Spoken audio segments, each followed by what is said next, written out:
I got some keda dye, which is the powder that you mix with alcohol and water. And the last time I did this, I saturated it and I almost couldn't get the black out to bring the color of the grain back out. So this time I'm going to try to go lighter with it.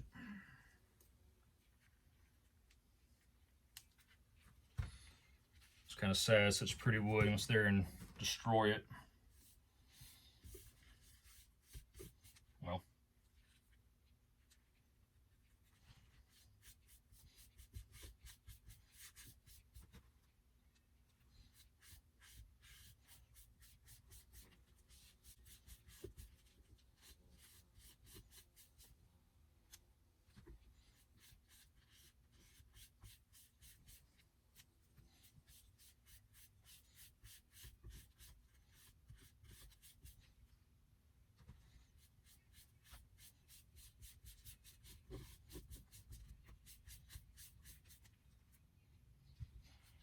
this is already actually looking pretty cool with just the black on there. And I set it down to 400 grit so it wouldn't absorb too much.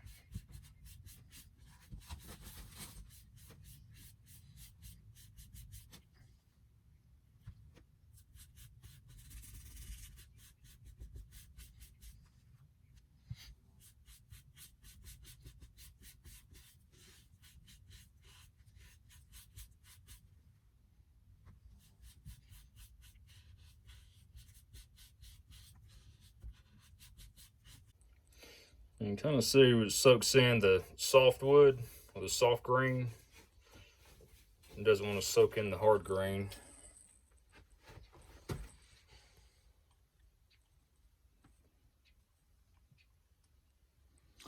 So I'm going to let this dry off just a little bit more.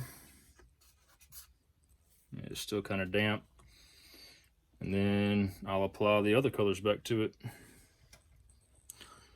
And there's our little epoxy, what's left of it that we put in there. Alright, I got some of it sanded down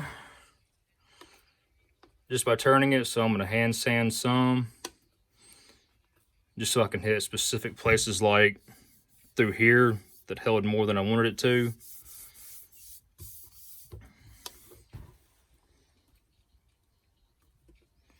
But that's the idea of it. Some grain will hold it, and the harder the grain, it won't suck it in, so you can send it right back out, bring the color out, and the next coat of dye you apply will have the color instead of it just being black.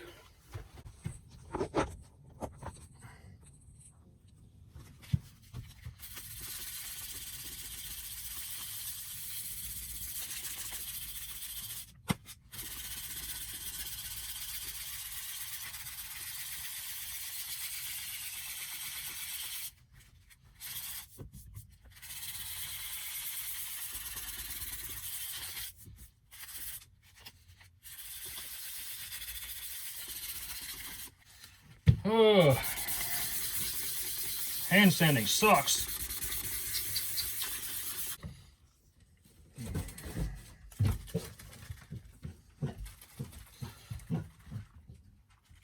What do you want, girl? What are you doing? Now with the color, you can do one separate color, or you can do multiples. Oh, you hush. Those have blood.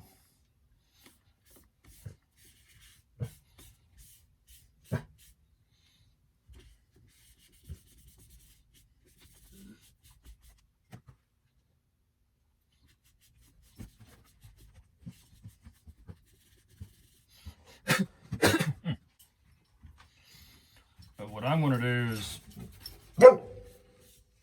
blend them in together in different little sections.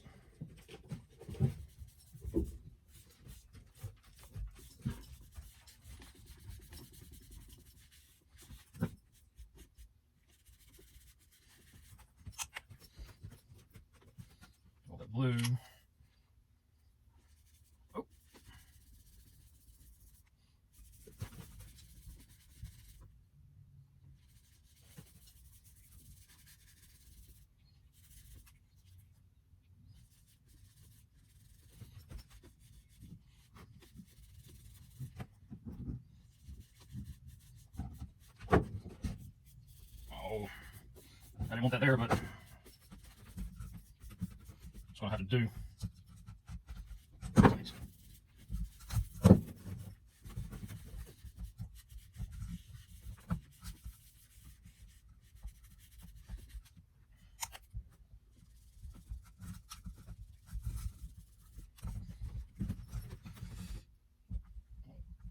I think my top is leaking. Oh.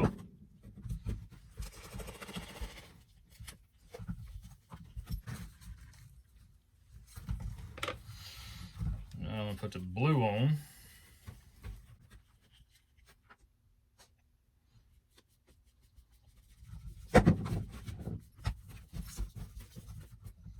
Try to get in places where the red is not.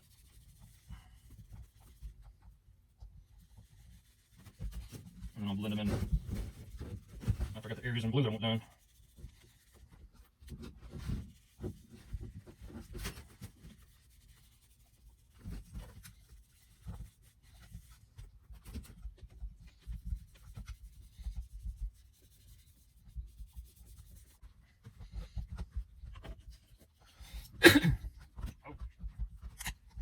And take some of this red.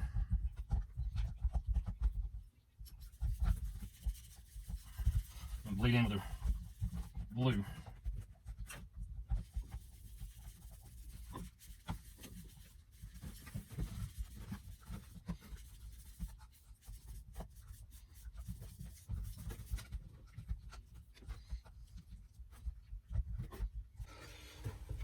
So here's how it looks. Once that oil goes on, that grain's really gonna pop.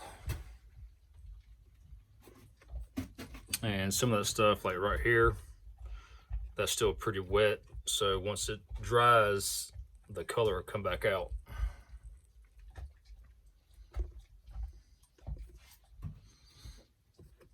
So I'm gonna turn it on real quick. Hopefully spinning it will dry it out a little bit faster. Then I'm gonna throw some Danish oil on. That way to pop the grain back out. And now for the nice part. I'm gonna put some Danish oil on it. I'm gonna let that cure for a day or two. Well, I'll let it cure for a day. And then I'll come back, maybe put another coat on. Oh, how long has this stuff been sitting?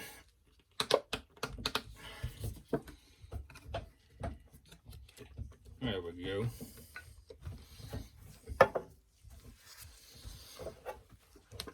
I'll do one coat, maybe two. And I'll come back with some sanding sealer.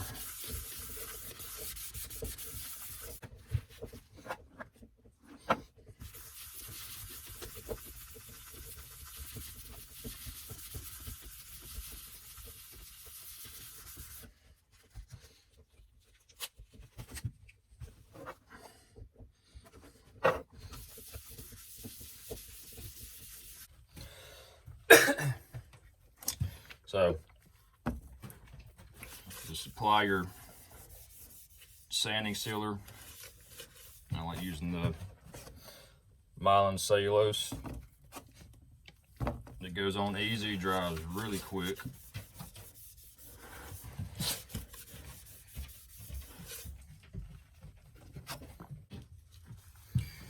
And I got my two coats on there. I got it centered down to 400 grit just to knock off some of the nibs. Get it a little bit flush, make this coat go a little bit better. I'm using Death Lacquer. I've tried using Watco. That stuff is super finicky if there's any moisture in the air, so not really a fan of it. And there's no marble in these. You'll be sitting there shaking and shaking and shaking and shaking, and you'll be shaking all day trying to get that thing free because there ain't one in it. So what I like to do is turn it on real slow.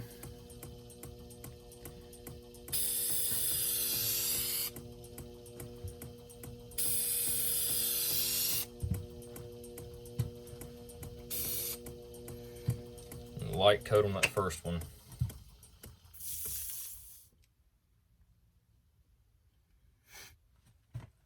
Just a real light dusting. I got cardboard down to protect the bed, keep lacquer from getting on it. So we're gonna let that one dry and come back in a little bit and put some more on. She's done. Looks real nice. Actually, it's not done. I can't leave just a layer of lacquer on there, and I can't do it. This is one of the first pieces I did, and this is after wet sanding and buffing, and that's by far glossier than that. And this is what I was talking about, not saturating the black because you'll have a hard time getting it out. You can see the blue coming through, but when you get it on the end grain, like here and up top, that grain sucks it up just like a straw, and it does not want to release it. So lightly apply the black. But otherwise, I've used about 6 different kinds of lacquer, from automotive supply stores, the acrylic lacquer. I've used Watco. That stuff sucks because it's highly sensitive to humidity in the air, and it'll start turning milky white when it's not even raining outside. But this stuff, Deft, I put 10 coats on the inside and outside in 2 days. I've got just not even enough to mess with in the bottom of that can. And in 2 days, I did the fingernail test on this thing, and you've really, really, really got to dig in to leave an indentation. Excuse me.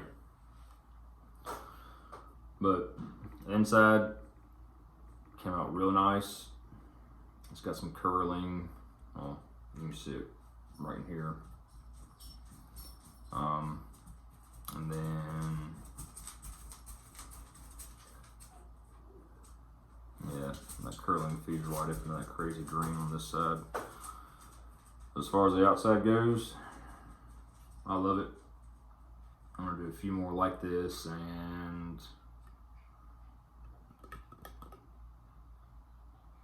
think about doing a dye up with iridescent in a particular way.